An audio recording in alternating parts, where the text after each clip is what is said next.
Welcome to the Strategy with Jason podcast. Tune in for everything you need to know to stay in the know regarding the automotive industry.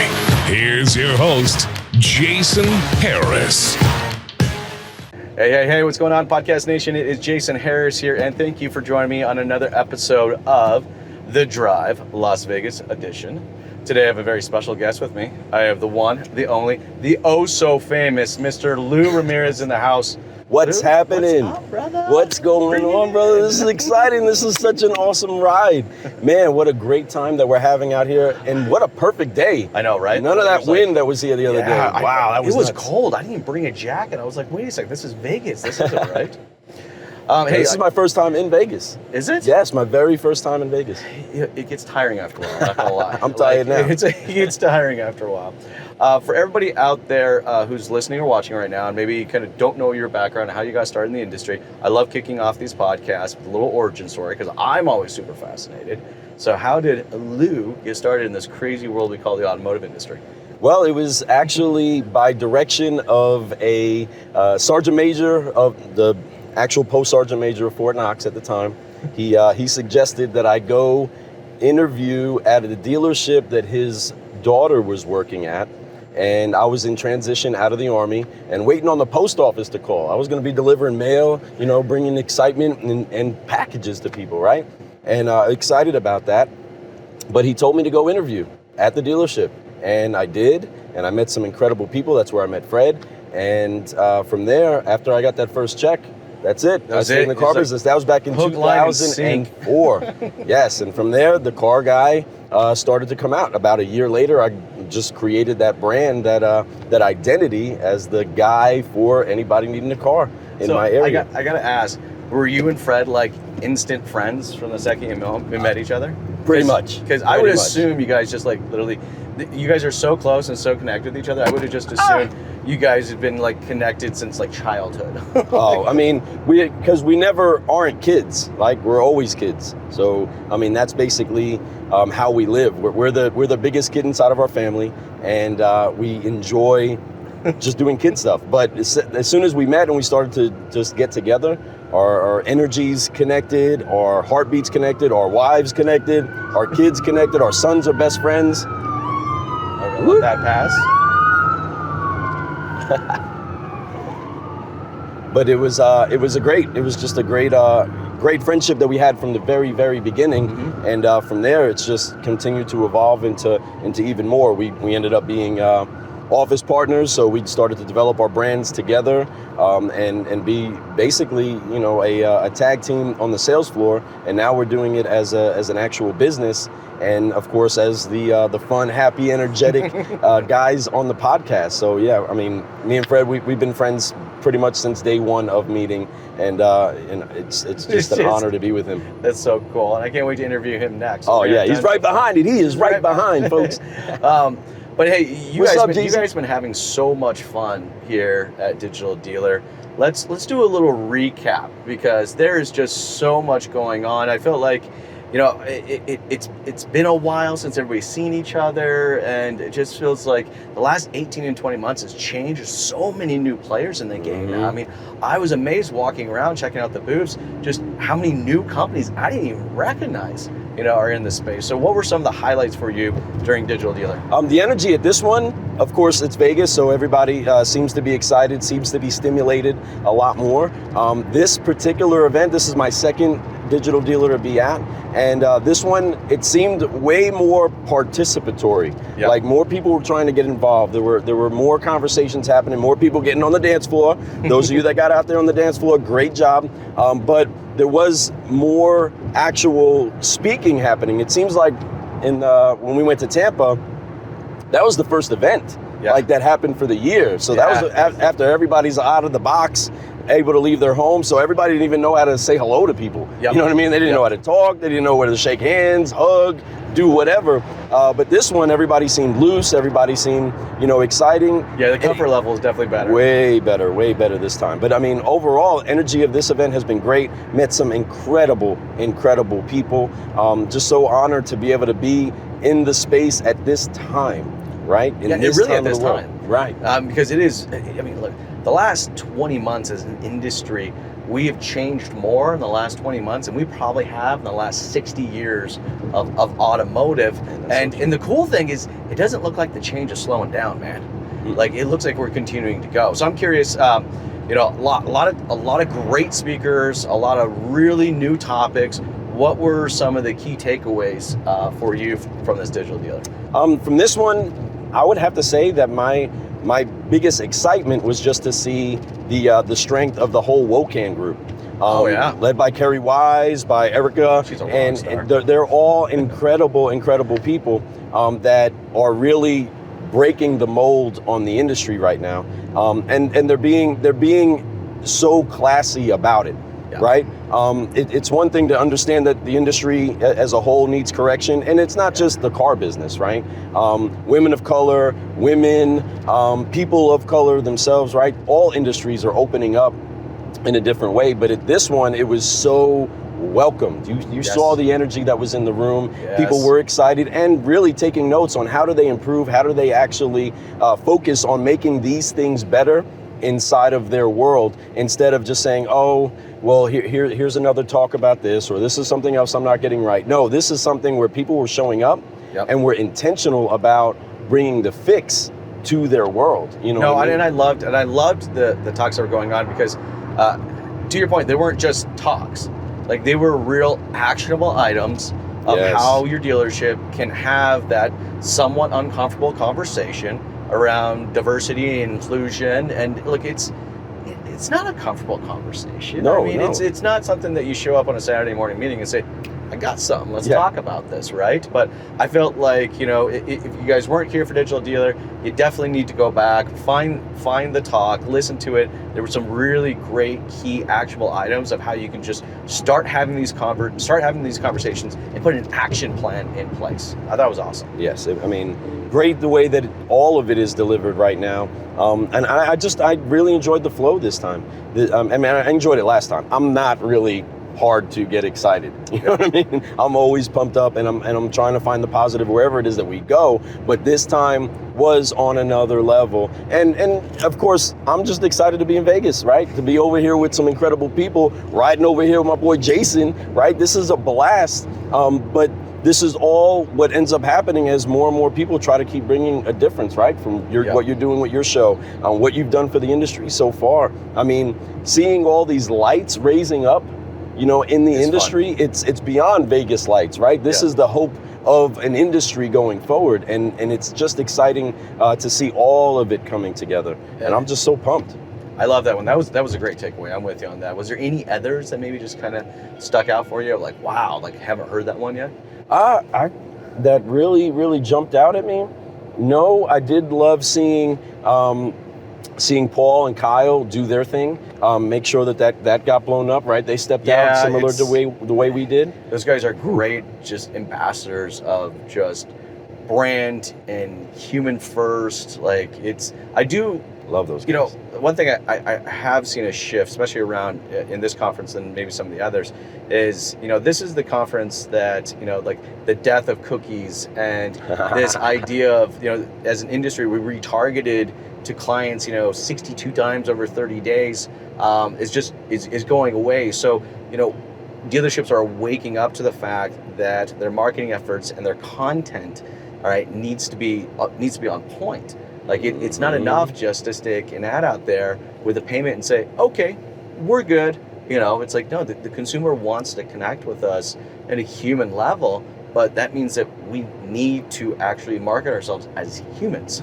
Right, and that's something that has been a big trend. That it's like a trending thing, right? Let's start caring about people, right? Let's start actually being centered on what it is that makes them tick, and having that connection now, not with just the client, but that starts to build that relationship with the coworkers, right? Yes. So that builds that energy inside of the stores, inside of the companies, whether you're a vendor and you have a company and you got to get that synergy together, being focused on, at the end, that client that's being taken care of, and having that type of a heartbeat is shifting the industry, because we're all trying to figure out not just how to move our product, but how to make it to where the customer has the most fun, especially since everything is so digital now. And this digital transformation, I mean, this is a digital dealer conference, right? This is where everybody is picking up on that need for the automation of the sales process, because it doesn't take the talent anymore.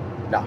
It doesn't take a great closer or a great speaker or a great orator. It takes somebody that can plug a few widgets, stay consistent, and actually handle the follow-up with the technology the right way. And then you got car deals for days. It's too easy now if people put in the work. Well, and I think this is a great time to put in that work.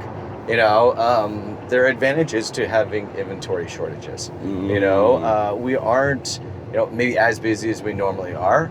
The cool thing is that for most dealerships, or almost all the dealerships I talk to, they're definitely as profitable as they've always been. But it's a great time. Is that your jet right there? Yeah, that's mine. That's the Jason jet right there. The Jason. That's jet. what he came in on, right over there. Where's it at? Yeah. Right there. It's got that orange on it. But it is a good time for us to put these changes into place. Now, talking about changes, you, sir, have gone through a few changes yourself, right? Yes. So tell us a little bit, man. There's a lot of new things going on for you. Big things going on with this. We've actually now, both Fred and I are out of the store. I've been out for a couple of months now, and he's out a couple of weeks. And we've been actually connecting with so many great dealers throughout the country, but our agency is out. We are the Certified Solutionaries. We know the way, we show the way, and then we go the way with our dealers. And we come with a whole different approach to our flow of understanding what a dealer needs. And it's not with just one product that we have to kind of fix one pain point. Ultimately, what we do is we brew solutions. Yep. Right? We're the guys that are trying to find a way that it's palatable for you to make a change and be engaged and enjoying what it is that you're doing inside of your store. Not just putting in new tools, but having fun with them, right? Having fun with your people. That caffeinated culture is the energy that we're trying to bring to everybody.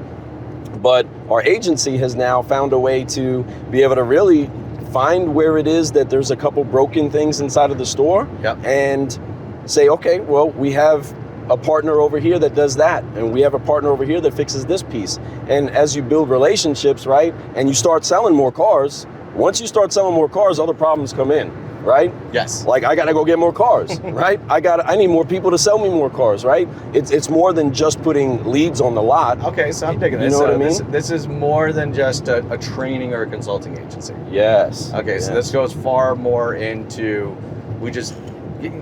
describe a little bit more. So it's like anybody out there that's watching and listening, you know, it's a full solution kind of an agency. Is that the best way to describe it? Yes. Okay. Yes. Basically, just like a cafe, you know, you walk in there, you get whatever it takes to energize you, yeah. right? From the heart outward. And what we're able to do as the super affiliates that we are with our other partners is to say, okay, these are the things that you need.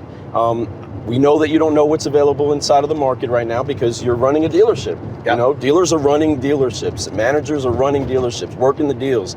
And they often don't get the chance to evaluate where the broken parts are, but we're able to spend a quick 1 hour conversation, sometimes not even that long, and say, hey, well, this is where you're probably spending too much money, and you didn't know. That's okay. Let me show you how to fix guidance. that. All right, I dig it. And then from there, this is going to bring the other thing based off of what you want to do. So it's always centered on where they want to go, and then saying, okay, great, we have a way to steer you in that direction, and we have great partners that have great technology, great tools, and we help to apply the tactics to do that, and then train everybody accordingly to make that synergy happen from top to bottom. Because if everybody doesn't buy into the cool new tool, that cool new tool doesn't work, right? No, it doesn't. That process doesn't come in place, but we jump in, analyze the processes, implement ones that need to be there, because some people that don't have processes, they don't understand how, they start to understand how important it is to plug in a process,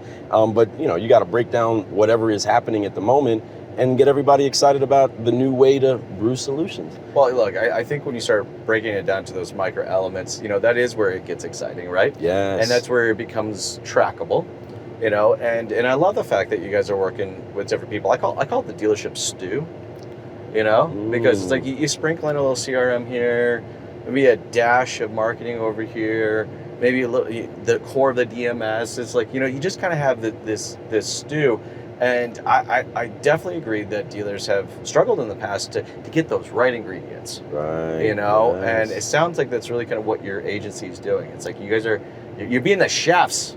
Right? We're being the baristas. You're being the We're baristas. car guy Yes, baristas. you're being the baristas. You're putting the right ingredients together and you're making this happen, man. And that's right. awesome. And that the thing is, many dealerships have actually the tools to succeed. Yeah. It's just a matter of putting it together. They have great people with them, right? And if you put great people that are committed to your mission with the right tools together, you guys can accomplish anything. All dealers out there, you guys can accomplish great stuff if you empower your people right.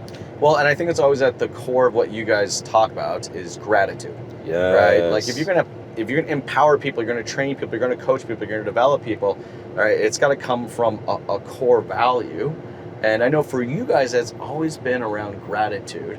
But give us a little more information about that. Well, I 100% believe that gratitude is the gateway in order to build any relationship, and it's also the gateway to empowering yourself with a joyful lifestyle. If you can always take a look at what it is that you're grateful for, whether you jot it down, whether you say thank you to God for it, whether you just tell somebody what you appreciate, or just tell somebody you appreciate them. Like, Jason, I appreciate you, right? Thank you for taking me out on this hot ride, right? This is an incredible opportunity to be able to just chill with a friend, right? Because you're busy, I'm busy, and we don't get the chance to just hang out and talk, right? We jump in, take the selfie real quick, but I'm grateful for every conversation that we have in any scenario. And so that's even the bad ones, the ones that don't come together, right? If we approach things through a gateway of gratitude, it opens up our eyes to so much more than just what is happening, right? We start to create even more great news out of celebrating what we're grateful for. And that ultimately is how we build the relationships that we build, is, again, just being thankful for what we have at the moment, because it's so easy to get caught up on what you don't have or what's not coming together, it's easy to get blacked out. Y'all know what that's like. Y'all know what that's like to get blacked out, and it's always because you lose focus on what you're grateful for. Yes. You know, and I mean, our whole mission is to teach everybody to forgive, focus, fly, so you can keep growing. And the biggest part on that is getting that focus down. And if you start to focus at the center of what it is that you're grateful for, you'll start to find that you're going to find more things to be grateful for. Well, let's chat a little bit more about focus, because I'm with you on that. All right, I feel you on that. But it's hard. I mean, especially like I'm thinking of all the managers I work with. I mean, look, you're getting hit with 14 different things a day. All right, you're getting 72 emails after hours. You know, what are some great tricks to just always stay focused? One would definitely be to zero in on your actual time, right? Okay. The time that you're actually spending doing what you're doing, know that, you can be overwhelmed by stuff, but if you start to compartmentalize what you're going to give your attention to at those specific times, then that's when you can actually gear in your focus, right? So first of all, understanding, hey, I got to focus on getting these things done, but it's going to take time. So I got to plug in a time for this. I got to plug in a time for that. Yep. Maximizing that time gives you the opportunity to then get a bunch done, you know, in that moment. If I know, hey, for this hour, I gotta check all those emails that I'm getting blasted with, right? This is the hour I do that, right? Or this is the day I talk to my vendors, or this is the time that I'm going to spend on training, right? If you can start to look at how you're spending the time, then you're not overwhelmed at when the time gets out of whack with new challenges, right? You say, okay, well, that challenge goes into this moment, right? That's when I can handle that challenge. You know what I mean? Yeah. So mainly focusing on your time, and then all your other tasks come together, because the time is the only thing that's moving. The task is eventually going to get done, but the time just got past you, right?